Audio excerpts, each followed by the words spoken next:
Bismillahirrahmanirrahim. Assalamualaikum warahmatullahi wabarakatuh.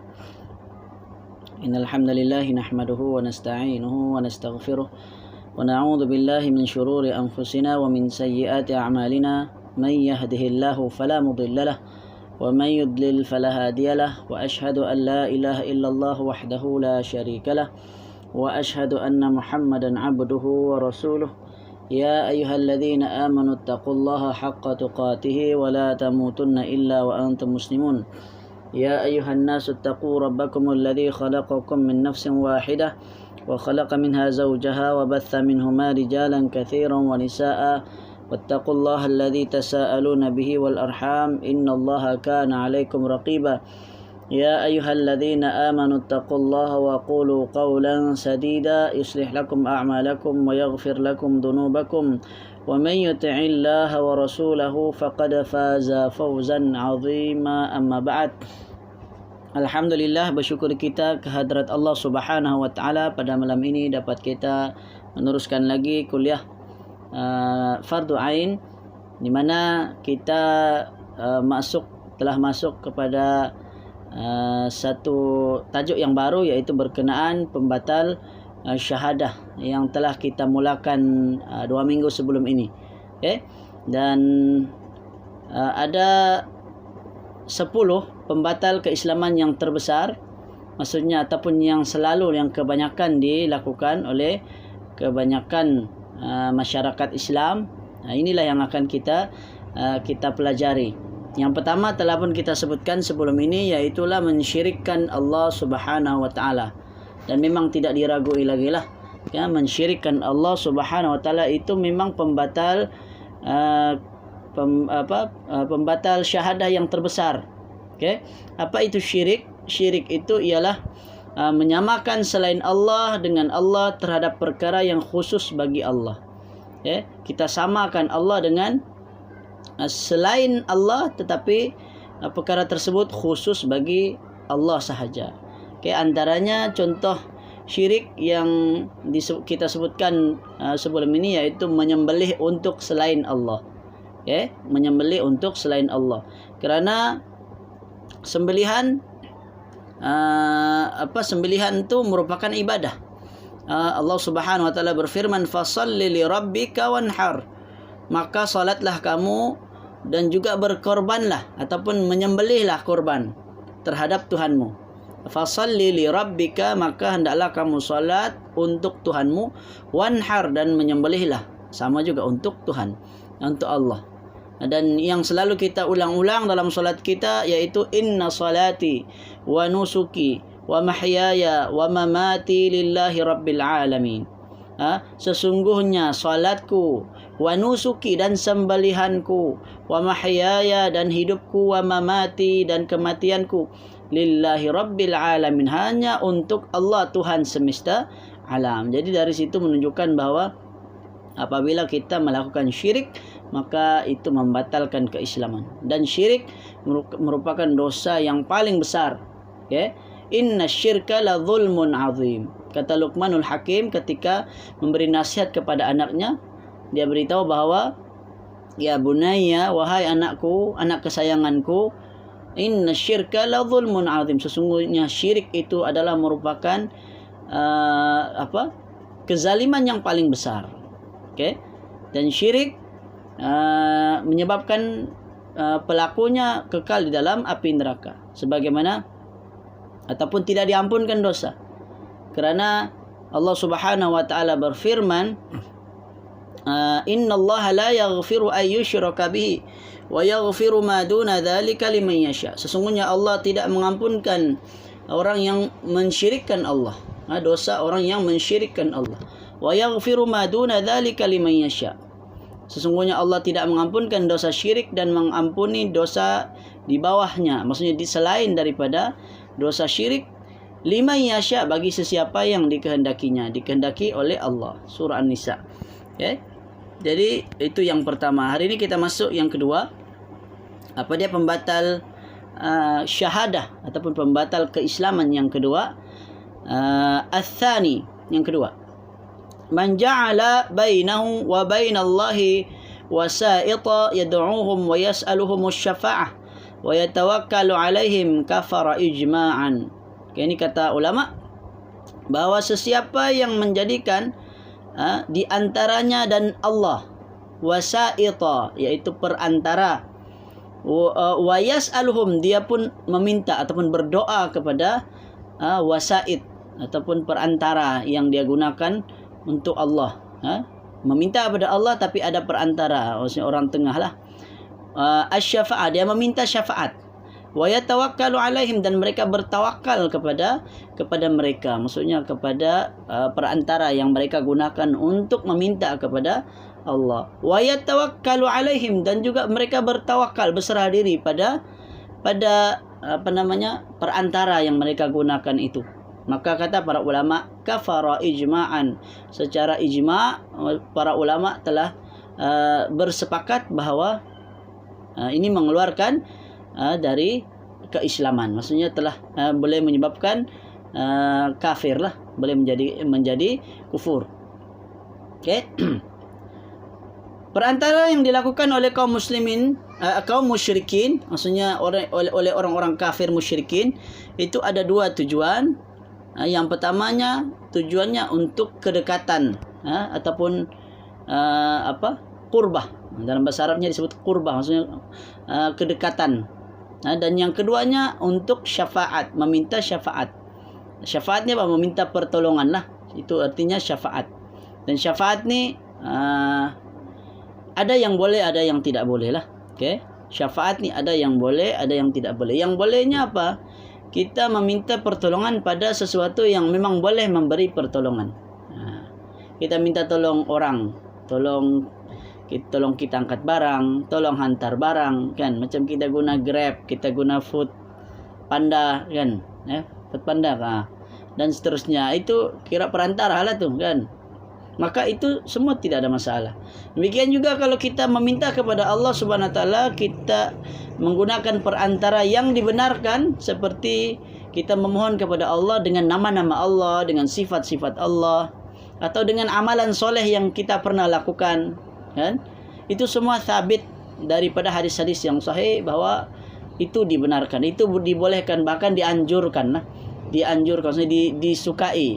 Kita berdoa pada Allah, kita sebut nama Allah, ya Arhamar Rahimin, wahai Tuhan yang Maha Pemurah di antara yang Maha Pemurah. Irhamni, rahmatilah aku, sayangilah aku. Itu boleh. Bahkan itu sangat dianjurkan. Kerana Allah berfirman, walillahil asmaul husna fad'uuhu biha. Allah punya nama yang baik, maka mintalah ataupun berdoalah dengan menggunakan dengan perantara nama-nama Allah tersebut. Okey? Jadi Allah ada 99 asmaul husna. Kita berdoa, minta kepada Allah yang menyandang nama 99 nama tersebut. Okey, jadi itu syafaat yang dibenarkan lah, yang dibolehkan. Apalagi syafaat yang dibolehkan ataupun perantara yang dibolehkan. Kita minta doa kepada orang-orang yang soleh, yang masih hidup, itu pun boleh. Kita minta, Ustaz, tolong doakan saya, Ustaz. Ataupun kita minta pada ibu bapa kita, ayah, umi, tolong doakan saya. Yang itu boleh, itu tidak ada masalah. Okey. Adapun yang tidak dibenarkan adalah kita meminta kepada, maksudnya yang memang tidak boleh memberi, yang tidak boleh mengabulkan, ataupun tidak boleh mendengar, ataupun tidak boleh menunaikan hajat. Seperti orang yang telah meninggal dunia, orang yang telah mati. Kita pergi ke kubur, kita pun bercakap lah, wahai ahli kubur, saya ni lama bujang, minta pula dengan dia, kan? Sedangkan dia telah meninggal dunia, maka dia tidak boleh memberi pertolongan. Okay? Ada banyak dalil, antaranya mungkin kita boleh ingat dalil ni. Ingat baik-baik. Yang pertama surah Az-Zumar, surah yang ke-39 ayat yang ketiga, Allah berfirman, walladzina ittakhadhu min dunihi awliya'a ma na'buduhum illa liyuqarribuna ila Allahi zulfa innallaha yahkumu bainahum fima hum fihi yakhtalifun innallaha la yahdi man huwa kadzibun kaffar. Okay? Poin dia surah Az-Zumar ayat 3, Allah berfirman, walladzina ittakhadhu, dan orang-orang yang mengambil atau menjadikan min dunihi, dari selainnya, yakni selain Allah. Aulia, sebagai sembahan. Mereka mengambil selain Allah sebagai sembahan. Apa kata mereka? Ma na'buduhum, kami tidaklah menyembah mereka. Maksudnya orang-orang kafir tidak berkeyakinan sembahan mereka seperti patung-patung berhala itu sebagai Tuhan, tidak. Orang-orang kafir dahulu meyakini patung-patung berhala itu bukan Tuhan. Bukan patung berhala itulah yang menunaikan hajat mereka, tapi Allah.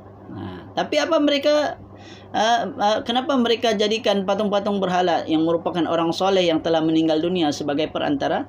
Kerana apa? Kerana illa liyuqarribuna ilallahi zulfa. Itulah dia punya tujuan dia. Kata orang kafir musyrikin, supaya mereka, yakni patung-patung berhala tadi, mendekatkan kami ilallah, kepada Allah, zulfa, dengan sedekat-dekatnya. Orang-orang kafir sendiri berkata, kami tidak menyembah mereka kerana mereka itu Tuhan, tapi supaya patung-patung tadi, maksudnya orang-orang soleh yang telah meninggal dunia, itu dapat mendekatkan kami kepada Allah dengan sedekat-dekatnya. Surah Az-Zumar ayat 3. Kita boleh buka sendiri Al-Quran, Surah Az-Zumar ayat yang ketiga, dan kita boleh buka semua tafsiran para ulama, apa yang dijelaskan di situ. Apa maksud dia yang sebenar. Jadi kita akan jelaslah, kita akan nampak bahawa orang-orang kafir dahulu, mereka menyembah patung berhala, bukan menganggap patung berhala itu Tuhan, tidak. Ini yang kadang-kadang kita, kalau dulu-dulu kita belajar, kita ingat orang kafir di zaman Nabi itu, dia buat patung, dia ingat itulah Tuhan. Tidak. Sebenarnya mereka sendiri tahu bahwa patung-patung berhala itu bukanlah Tuhan, tapi hanya sebagai perantara untuk berdoa. Yang mana patung-patung berhala itu sebenarnya adalah orang soleh yang telah meninggal dunia. Dan itulah kesyirikan yang pertama sekali berlaku pada zaman Nabi Nuh AS. Dalam hadis riwayat Al-Bukhari, dalam Sahih Al-Bukhari, Ibnu Abbas mengatakan bahawa dari zaman Nabi Adam sampai Nabi Nuh, sebelum zaman Nabi Nuh, semua manusia berada di atas tauhid. Semua beriman. Tiada satu pun yang mensyirikkan Allah. Kalau buat dosa pun, dosa yang tidak melibatkan kesyirikan. Hanya dosa sesama manusia yang mana bukan dosa mereka kepada Allah dari sudut mensyirikkan Allah, tidak. Jadi dosa kesyirikan mula-mula sekali berlaku pada zaman siapa? Siapa tahu? Pada zaman Nabi Nuh alaihi salam. Ada 5 orang soleh sebelum zaman Nabi Nuh yang dikenang pada zaman tersebut, yaitu siapa dia? Wad, yang pertama Wad. Suwa', yang kedua Suwa'. Yang ketiga Yaghuth, nama dia Yaghuth. Yang keempat Ya'uq. Yang kelima Nasra. Nasra atau Nasr. Ada 5 orang soleh pada zaman Nabi Nuh. Nama ni kita boleh buka dalam surah Nuh. Kita buka Al-Quran surah Nuh, sebab zaman Nabi Nuh. Jadi 5 orang soleh nama ni jelas disebut dalam surah Nuh. Saya tak ingat ayat berapa, boleh buka lah Al-Quran sendiri. Cuba baca, tidak banyak juga ayat surah Nuh tu. Kita akan jumpa ada sana disebut Waddin wa Suwa'in wa Yaghuthin wa Ya'uqin wa Nasra. Iaitu Wad, Suwa', Yaghuth, Ya'uq dan Nasra. 5 orang soleh ini adalah orang soleh yang ada sebelum zaman Nabi Nuh AS yang meninggal dunia. Lalu mereka pun buat gambar, kemudian mereka buat patung, yang mana pada awalnya bukan untuk disembah, akhirnya mereka pun menyembah. Tapi apa yang dimaksudkan mereka sembah, bukan mereka sembah sebagai Tuhan, tidak, tapi sebagai tempat meminta, tempat berdoa, sebagai perantara. Sebagai perantara, supaya kita tidak keliru. Ayat Al-Quran, sesungguhnya Allah akan menghakimi mereka atas perselisihan mereka. Ini sambunganlah dari ayat surah Az-Zumar tadi. Allah berfirman, innallaha yahkumu bainahum fima hum fihi yakhtalifun, innallaha la yahdi man huwa kadzibun kafar. Sesungguhnya Allah akan menghakimi mereka atas perselisihan mereka. Sesungguhnya Allah tidak memberi petunjuk kepada orang yang dusta dan kafir. Ini menunjukkan bahawa meskipun mereka mengaku tidak menyembah mereka patung-patung berhala itu, tetapi mereka menganggap itu sebagai bentuk penyembahan, sehingga pelakunya dihukum sebagai kafir. Allah sendiri sebut kadzibun kafar. Sesungguhnya Allah tidak memberi petunjuk kepada kadzibun, orang yang dusta, kafar, orang yang kafir. Adapun dalil kaum musyrikin adalah mereka merasa banyak dosa sehingga tidak layak berhubungan dengan Allah langsung kecuali dengan perantara. Ada orang-orang musyrikin yang menganggap bahwa mereka ni tidak layak kalau minta terus pada Allah, kan? Kalau minta pada Allah, kita ni banyak dosa. Ini sebenarnya orang Islam pun ada yang berkeyakinan sebegini. Di mana dia kata kita ni banyak dosa. Kalau kita minta tentu tidak makbul, kan? Jadi kita mintalah dengan orang yang tidak berdosa. Siapa dia? Orang yang telah mati. Orang yang telah mati tiada dosa lagi. Kan? Maka ini tidak tepatlah dia punya kiasan ataupun anggapan dia. Kan? Orang yang telah mati tidak mampu menunaikan atau menyampaikan hajatnya kepada Allah. Apa dalilnya? Kan? Tidak ada dalil dia. Bahkan Allah sendiri menyuruh agar kita terus minta pada Allah. Kalau kita tidak minta pada Allah, maka itu tanda kita sombong kepada Allah. Kan? Wa idza sa'alaka 'ibadi 'anni fa inni qarib.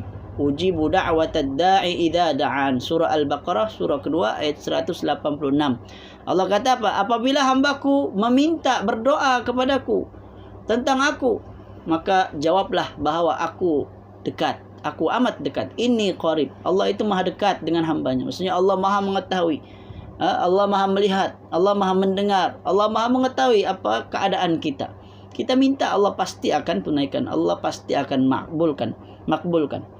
Aku penuhi permintaan orang yang berdoa kepada aku apabila mereka berdoa kepada aku. Dalam ayat yang lain pula, biasa orang baca sebelum baca doa apa dia? Dia baca ud'uni astajib lakum. Biasa orang berdoa kan, sebelum dia baca doa, dia ada sebahagian di kalangan kita umat Islam yang membaca ud'uni astajib lakum, baru dia baca doa. Tapi sebenarnya itu perbuatan begitu dikira sebagai tokok tambah lah, kan. Nabi SAW tidak pernah mengajarkan sebelum doa baca dulu ayat Quran tu. Ud'uni astajib lakum. Ud'uni astajib lakum tu memang firman Allah. Allah kata, berdoalah kamu kepada aku, nescaya akan aku perkenankan. Allah kata, kamu berdoalah, pasti Allah akan perkenankan. Pasti Allah akan kabulkan. Tapi sebelum baca doa tak perlulah. Kita sedia maklum bahawa Allah memang pasti akan makbulkan doa kita. Tak perlulah kita baca dulu ayat Quran tu. Tapi bukanlah satu kesalahan besar. Tapi sebaiknya sebelum baca doa yang diajarkan oleh Al-Imam Al-Ghazali dalam kitabnya Ihya Ulumuddin, sebelum kita berdoa ataupun dalam kita berdoa, adab-adabnya adalah apa dia? Antaranya kita dalam keadaan bersih, kan? Kita menghadap ke arah kiblat. Kemudian dalam kita berdoa jangan terus-terus minta. Adabnya bukan terus ya Allah bagi saya sekian-sekian, enggak. Adabnya kita mulakan dengan puji-pujian dahulu. Puji dulu Allah. Alhamdulillahirabbil alamin. Kemudian kita berselawat ke atas Nabi, wassalatu wassalamu ala asyrafil anbiya'i wal mursalin nabiyina Muhammad wa ala alihi wa sahbihi ajma'in. Kemudian baru kita mulakan doa kita. Itu adab. Itu yang betul, kan? Adapun selain itu, wallahu alam, kan? Sebaiknya kita amalkanlah apa yang memang diajarkan oleh para ulama lah. Okay? Itulah dia dalil dia. Ada lagi dalil yang lain, yang kedua. Tujuan orang kafir musyrikin tadi ada dua. Kenapa mereka mengambil perantara, adanya wasilah ataupun orang tengah, yang mana orang tengah tu yang menyebabkan mereka, kata para ulama, mereka ni menjadi kufur ataupun kafir. Kenapa? Sebab mereka percaya bahawa orang tengah itulah yang memakbulkan doa dia. Dia sehingga dia bertawakal, berharap, dia percaya pada orang tengah tersebut. Inilah bahayanya. Jadi orang kafir musyrikin, walaupun mereka tidak percaya orang tengah itulah Tuhan, tidak. Bukan mereka menyembah patung, tapi mereka cuma jadikannya sebagai orang tengah, sebagai perantara. Pertama tadi surah Az-Zumar ayat 3, mereka jadikan patung-patung berhala itu sebagai apa? Sebagai kedekatan, supaya mendekatkan diri mereka pada Allah. Yang kedua, ini dalilnya yaitu surah Yunus, surah yang ke-10 ayat 18. Surah Yunus ayat 18. Yang tadi surah Az-Zumar ayat 3, maksudnya menjadikan patung-patung berhala itu sebagai kedekatan. Apa dikata kami tidak menyembah patung-patung ini melainkan agar mereka, yakni patung-patung berhala ini, mendekatkan mereka kepada Allah dengan sedekat-dekatnya. Mereka beranggapan bahwa patung-patung berhala itu boleh mendekatkan mereka pada Allah, tapi sebenarnya tidak. Yang mendekatkan kita pada Allah, memang Allah itu sudah dekat dengan kita, kan? Fa inni qarib, Allah kata. Kalau kita mau berdoa, ketahuilah bahwa Allah itu memang sudah dekat. Allah memang dengar, sentiasa mendengar apa yang kita keluhkan, apa yang kita minta. Jadi tidak perlu rasa Allah itu jauh, kan? Allah itu memang dekat dengan kita, dekat dengan ilmunya. Kerana Allah Maha melihat, Allah Maha mendengar, dan Allah Maha mengetahui segala-galanya, yang jelas maupun yang tersembunyi, yang nampak maupun yang tidak nampak. Yang kedua, dalil orang-orang kafir musyrikin menjadikan atau mengambil perantara orang tengah adalah sebagai pemberi syafaat. Sebagai pemberi syafaat, kerana mereka beranggapan bahwa patung-patung berhala itu boleh memberi syafaat. Apa dalilnya? Surah Yunus ayat 18. Allah berfirman, "Wa ya'buduna min dunillahi ma la yadurruhum wa la yanfa'uhum wa yaquluna haula'i syufa'auna 'indallah. Qul atunabbi'una Allah bima la ya'lamu fis samawati wa la fil ard. Subhanahu wa ta'ala amma yusyrikun." Poinnya awal-awal itu sajalah. Wa ya'buduna min dunillah. Mereka menyembah selain Allah, ma la yadurruhum, apa yang tidak boleh memberi mudarat, wa la yanfa'uhum, apa yang tidak boleh memberi manfaat. Wa yaquluna, dan mereka berkata, haula'i syufa'auna 'indallah. Mereka ini, patung-patung berhala ini adalah sebagai pemberi syafaat kepada kami, indallah, di sisi Allah. Mereka menyembah selain Allah.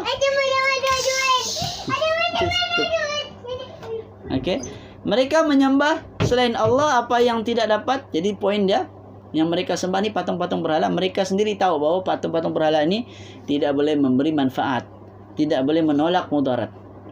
Tapi apa kata mereka? Wa yaquluna, mereka berkata, haula'i, mereka ini, syufa'auna, pemberi syafaat kepada kami, pemberi syafaat kami, indallah, di sisi Allah. Orang-orang kafir berkeyakinan bahwa patung-patung berhala ini adalah pemberi syafaat. Bukan mereka anggap patung itu Tuhan, tidak. Mereka tidak anggap patung-patung berhala ini boleh beri manfaat, tidak. Mereka tidak anggap patung-patung itu boleh menolak mudarat, tidak. Tapi apa alasan mereka meminta kepada patung-patung itu? Alasan mereka kerana patung-patung berhala ini sebagai pemberi syafaat kepada kami di sisi Allah. Maksudnya dia boleh sampaikan hajat, memberi syafaat sebagai penolong. Itulah sebabnya orang-orang kafir dahulu mereka menjadi kafir. Di zaman Nabi Nuh AS mereka menjadi kafir kerana mereka berdoa meminta kepada patung-patung berhala sebagai pemberi syafaat. Yang pertama tadi sebagai kedekatan, sebagai qurbah, sebagai qurbah, supaya mereka ni dapat dekat dengan Allah. Tapi minta dengan siapa? Dengan patung berhala orang yang telah meninggal dunia. Jadi zaman sekarang adakah lagi orang sembah patung ni? Jawapannya sudah tentu tidak ada. Tapi orang yang menjadikan perantara, menjadikan perantara seperti orang-orang kafir dahulu. Seperti contohnya orang sekarang, adakah yang pergi kubur contohnya, minta dikubur? Ada, kan? Maka kubur itulah berhala sebenarnya. Tapi tidak nampak macam berhala lagi lah. Orang Islam hari ini ada yang pergi, kalau di Lahad Datu tu ada kawan-kawan di sana cerita di seberang di pulau ataupun di Tawau, kan tak silap saya. Dia kata ada tempat-tempat yang di pulau mereka sembelih ayam, kan, sembelih ayam hitam dan sebagainya untuk minta. Ada hajat ni orang sembelih ayam di sana. Jadi itu kesyirikan, itu jelas syirik, bahkan itu membatalkan syahadah. Inilah pembatal syahadah yang kedua. Pembatal syahadah yang kedua. Saya pergi ke yang ketiga lah terus. Tapi kalau tidak faham nanti boleh tanya insyaAllah. Yang ketiga, apa dia pembatal yang ketiga? Al-thalithu man lam yukaffiril musyrikina aw syakka fi kufrihim aw sahhaha madhhabahum kafara. Okay? Sesiapa yang tidak mengkafirkan orang-orang musyrikin, orang-orang musyrikin, orang-orang kafir musyrikin, aw syakka fi kufrim, ataupun ragu terhadap kekafiran mereka, aw sahhaha madhhabahum, dan juga membenarkan atau membenarkan pendapat mereka. Keyakinan orang-orang kafir. Dia kata betul juga orang kafir itu percaya. Bahaya. Kata para ulama, kafara, ini juga membatalkan syahadah. Okay? Orang yang tidak mengkafirkan. Jadi kalau orang kafir, orang yang memang jelas-jelas kafir, maka kita tidak boleh kata dia ni Muslim. Tak boleh. Kan? Atau dia ni beriman. Atau dia ni masuk syurga. Tak boleh. Bila jelas dia tu memang kafir, maka kita akan sebut orang yang kafir, maka tidak boleh masuk syurga, kan? Orang yang kafir tempatnya di dalam api neraka. Tapi tidaklah kita sebut depan-depan mereka begitu. Kau kafir kah? Kan? Kau kafir, neraka lah kau. Jangan gitu. Kita bukan menerakakan orang, kan? Orang kafir, kita hendaklah berdakwah kepada mereka, ajak mereka supaya memeluk agama Islam. Tapi bukanlah terus-terus marilah masuk Islam. Dia kena faham dulu, kan? Dia kena faham dulu kenapa Islam ni apa, kan? Kita cari persamaan dahulu. Itulah Zakir Naik, dia selalu kalau berdakwah dalam ceramah-ceramah dia akan mulakan dengan persamaan. Apa dia persamaan?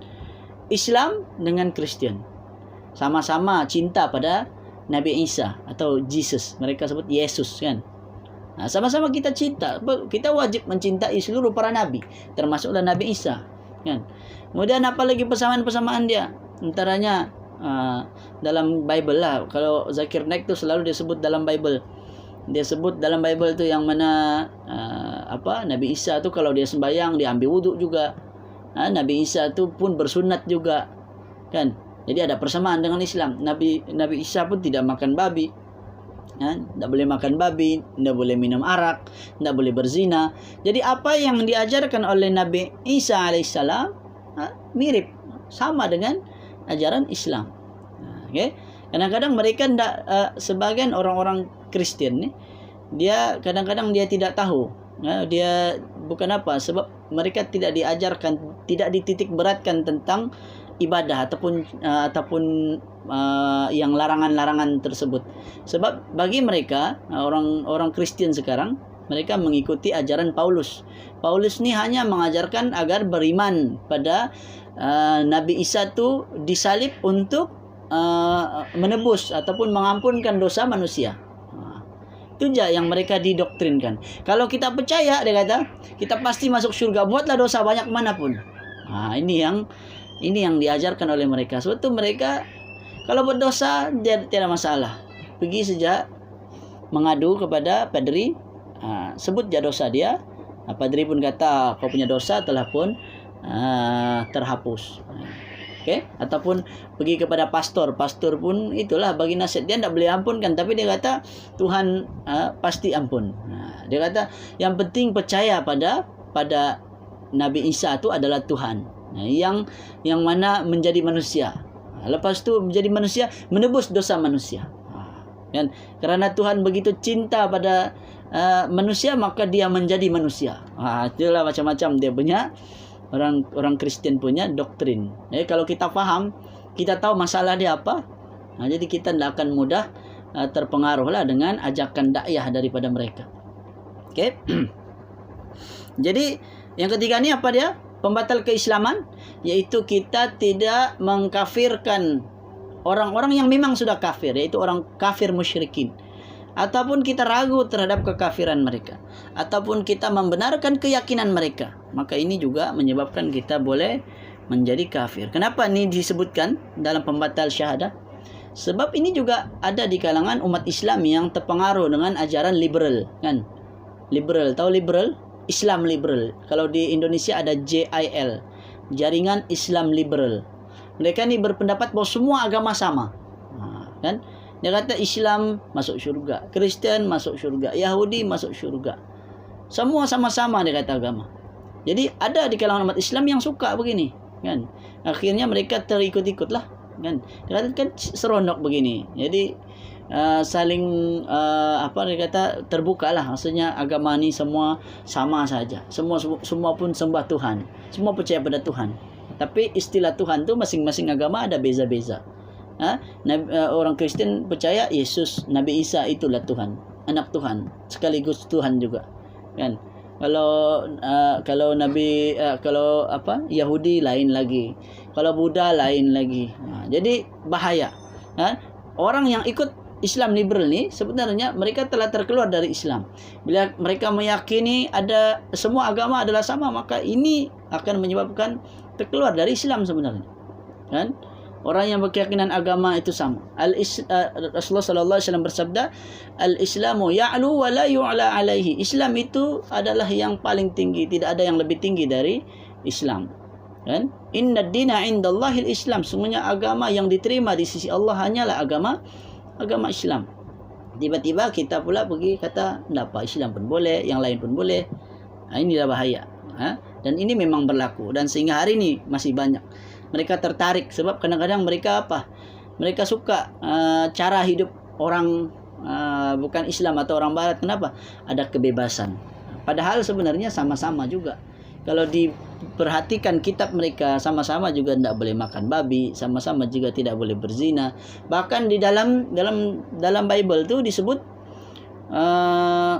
kaum wanita, perempuan-perempuan yang tidak menutup rambutnya, maka hendaklah dibotakkan kepalanya. Disebut macam tu, menunjukkan bahawa pakai tudung ni di dalam kitab mereka sendiri, dalam Bible tu sendiri sebut mesti pakai. Sebab itulah kita tidak heran tengok sister orang-orang Kristen dia pakai tudung. Dia punya sister pakai tudung, tapi orang-orang biasanya tidak pakai tudung. Padahal itulah sebenarnya ajaran yang sebenar dalam agama mereka, tapi mereka kebanyakannya mungkin tidak tahu. Okey, ada dalil dia. Saya sebut antara dalilnya adalah surah Al-Baqarah, surah yang kedua ayat 256, selepas ayat kursi. Lepas kita baca ayat kursi itu, kan, dia akan ada ayat seterusnya, ayat yang ke-256. Faman yakfur bit-taghuti wa yu'min billahi faqad istamsaka bil urwatil wuthqa la infisama laha. Itu sambungannya. Macam ini pun dari tengah sebenarnya. Kalau ikut betul Kalau ikut betul tu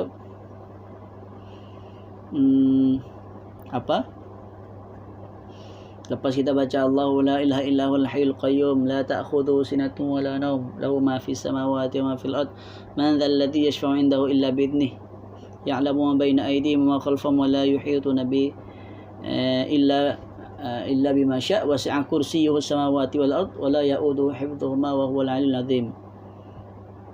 Lepas tu apa lagi La ikraha fid din. La ikraha fid din qad tabayyana ar-rusydu minal ghayy faman yakfur bit-taghuti wa yu'min billahi faqad istamsaka bil 'urwatil wuthqa. Kan? Disebut apa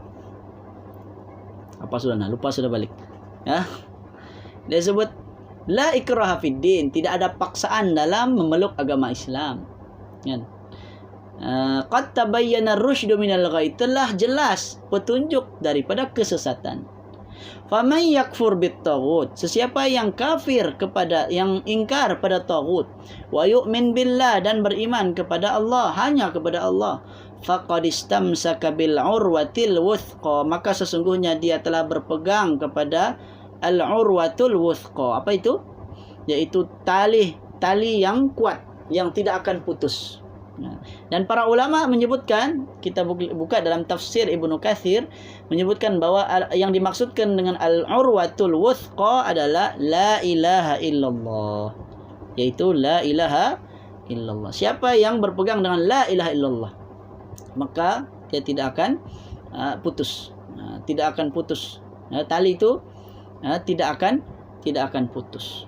Dan ada ucapan faman yakfur bit-taghut, siapa yang mengkafirkan taghut, mengkufurkan, mengingkari para taghut. Jadi itu menunjukkan bahwa taghut ni antaranya orang yang memang kafir, yang tidak beriman pada Allah, maka kita kena ingkari. Tidak boleh kita mengatakan mereka itu beriman. Kerana Allah sendiri menyuruh agar kita mengingkari para taghut. Taghut lain lagi pula. Apa itu taghut pula? Inilah istilah-istilah yang kita kena selalulah. Kita kena selalu biasakan. Taghut itu adalah segala yang disembah selain Allah. Ataupun segala sesuatu yang dijadikan sembahan selain Allah, maka itu dipanggil sebagai taghut. Atau makna yang yang selainnya. Ada juga makna-makna lain lah yang dibahaskan oleh para ulama.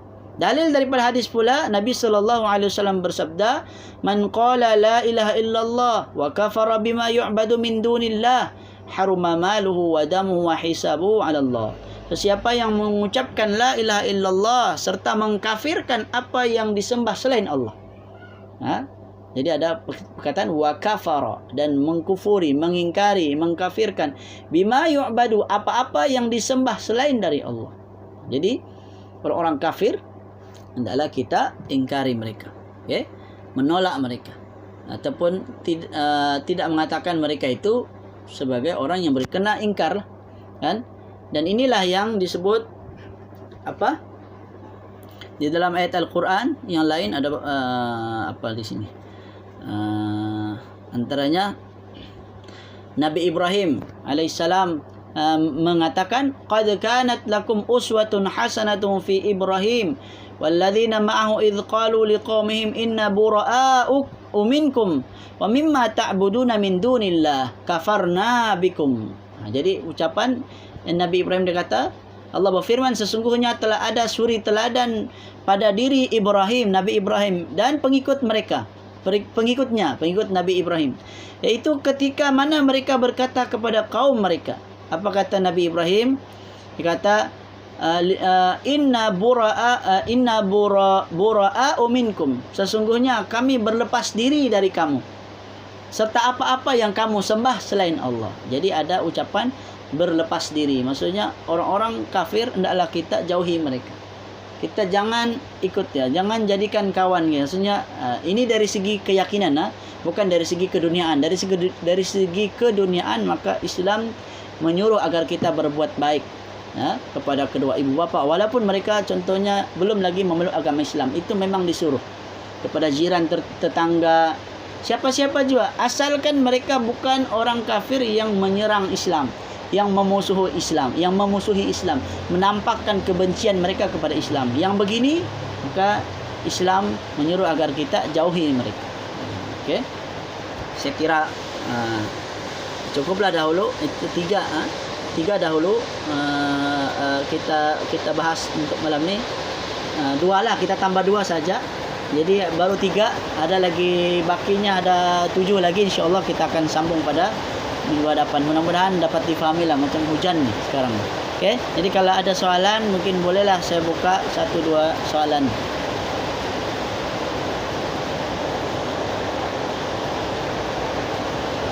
Assalamualaikum Ustaz. Waalaikumsalam warahmatullahi.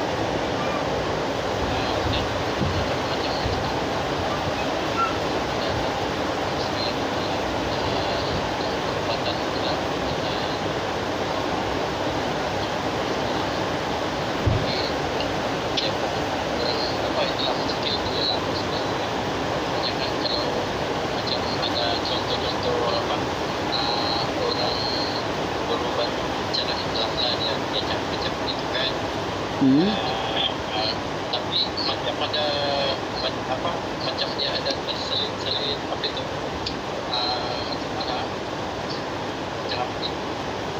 Ustaz barangkali pernah macam mengalami juga lah yang macam pantang ini pantang itu, dia macam itu Ustaz, dia bukan dia tidak dia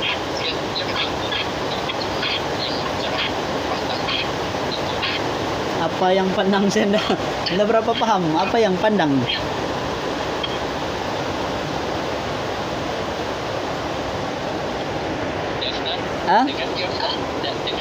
Dengar, sudah dengar. Macam mau putus-putus pula suara. Ya. Ya kah? Oh. Tapi oke juga, dengar juga. Dengar, mungkin nih hujan bakal ini. Ya, ya. Bagi lana dengan orang lain pula Ustaz. Ustaz pula. Ah, Ya, ya. Tidak clear, tidak clear. tidak clear. Yang saya dengar tadi soalan tuh macam apa Mi? Mungkin gue punya suara yang bagus. Enggak, tadi ada macam apa dia bilang pandang sini. Enggak, saya kurang jelas lah. Perubatan Islam. Memanglah kalau dalam perubatan Islam ni kita tidak boleh terus percaya bila namanya perubatan Islam artinya semua bagus atau semuanya tidak bagus, tidak boleh juga kan. Kita kena nilai ataupun kena tengok dululah sama ada cara pengobatan ataupun cara mereka tu selari dengan ajaran Islam ataupun tidak kan. Jadi memang tidak mudahlah untuk kita. Kalau sekadar dia baca ayat-ayat Quran tertentu mungkin boleh, tidak masalah, boleh diterima. Tapi kalau sudah masuk pada bacaan-bacaan tertentu, macam ada sebagian mungkin daripada kita punya saudara-saudara kita juga ataupun kawan-kawan kita juga yang bila dia baca lepas tu dia suruh balik, sambung lagi baca apa yang dia baca, dia tulislah. Rupanya yang dia tulis bacaan dia tu ada tulisan-tulisan yang macam ayat-ayat Quran yang disambung-sambung. Maka yang ini sebenarnya tidak boleh. Ayat Quran yang disambung-sambung kadang-kadang fa kaf. Macam mana mau baca kan? Jadi di situ sebagian ustaz ada yang kata sebenarnya itu kod-kod yang disambung-sambung itu lebih kepada memanggil jin, bukannya menghalau jin, tapi dia lagi panggil jin ataupun syaitan. So syaitan suka bila mana kita kita tukar ganti ayat Quran. Ada lagi doa-doa kadang-kadang dia kasih gabung-gabung ayat-ayat Quran tu ataupun dia kasih terbalik. Baca Al-Fatihah tapi dari belakang. Maksudnya dia baca terbalik. Jadi bila dibaca maknanya hilang. Yang ni bahaya. Okay? Jadi kita perlu nilai situlah apa yang macam yang kita sebut tadi tu saya kurang jelas lah, anda tahu. Wallahu a'lam. Oh, hujan. Terima kasih Ustaz. Yang dibagi tahu itu pantang. Kalau dia ada pantang ini pantang. Oh, okey, pandang. Ingatkan pandang. Pantang ini okey. Memang dari segi pantang tidak boleh. Ini pun sebenarnya memang dalam Islam dia tidak ada sebenarnya. Tidak ada. Melainkan pantang tu mesti berdasarkan dalil lah. Ataupun mungkin ada kaitan dengan kesihatan, itu tiada masalah.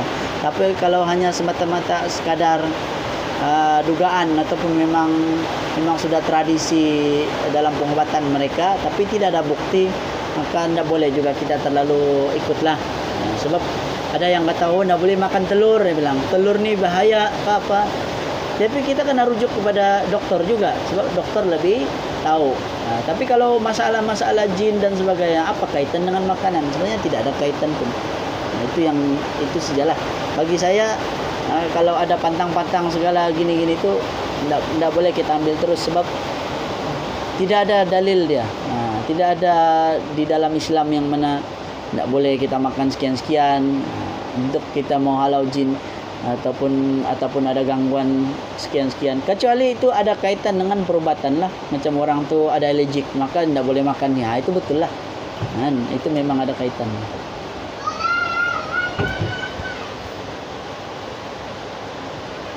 Okey Ustaz. Ya. Faham Ustaz. Lagi pun tak kira apa Ustaz. Sebenarnya panjang lagi tapi okey.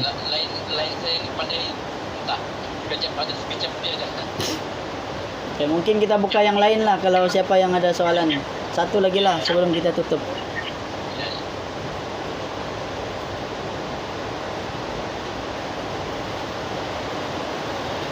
Okay, kalau tidak ada, macam tiada.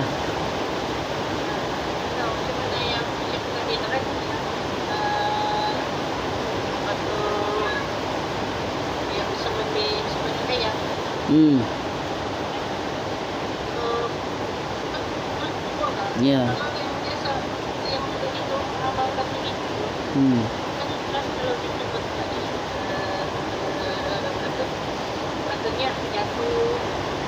kan. Hmm. Nah, Ya. itu kalau satu yang orang ternyata lagi kenapa gitu.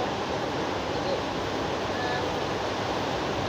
kan bilang kita ada kalau orang yang tadi kafir Hmm. kan. Ya. Jadi kadang dia orang Islam macam mungkin tidak sedar kan yang perbuatan dia itu syirik. Dia tetap menganggap dia Islam kan. Iya betul. Jadi macam mana kalau yang begitu tuh kalau yang terang kafir itu gimana nak? Ya. Ya, kalau orang yang orang yang menjadi kafir tapi bukan maksudnya dia terang-terang mengaku dia sebagai kafir, orang yang begini memang kita tidak boleh sebut terus dia kafir lah. Kita tidak boleh cakap oh dia ni kafir sudah sebab dia buat syirik. Yang ini berbeza, masalah dia berbeza sikit. Sebab tidak semua orang yang melakukan perbuatan kafir akan terus jatuh kepada kekafiran. Begitu juga orang yang buat kemaksiatan ataupun kefasikan terus jatuh ke dalam kefasikan, ataupun orang yang berbuat bid'ah contohnya. Dia terus dicop sebagai ahli bid'ah, tidak semestinya. Menurut para ulama tidak. Sebab dia ada syarat-syarat dia lah, macam orang yang kafir, orang yang jatuh dalam kekufuran. Kadang-kadang ada yang orang tu ialah dia tidak tahu atau dia tidak sedar kan. Maka orang yang sebegini kita tidak hukum dia terus sebagai telah keluar dari Islam. Tak boleh kita sebut terus. Kita kena bagi nasihat lah, dan kita doakan mudah-mudahan dia bertaubat dari apa yang dia lakukan, ataupun mudah-mudahan dia sedar apa yang dia lakukan itu bercanggah, ataupun perbuatan dia boleh menyebabkan dia terkeluar dari agama Islam. Dan dia tidak terkeluarlah, kita tidak boleh. Yang dimaksudkan kita mesti mengkafirkan orang yang musyrikin ini, maksudnya orang yang memang jelas-jelas kafir.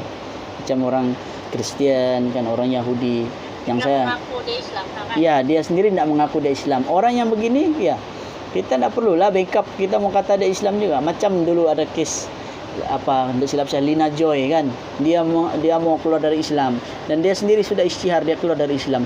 Kita pula orang Islam, umat Islam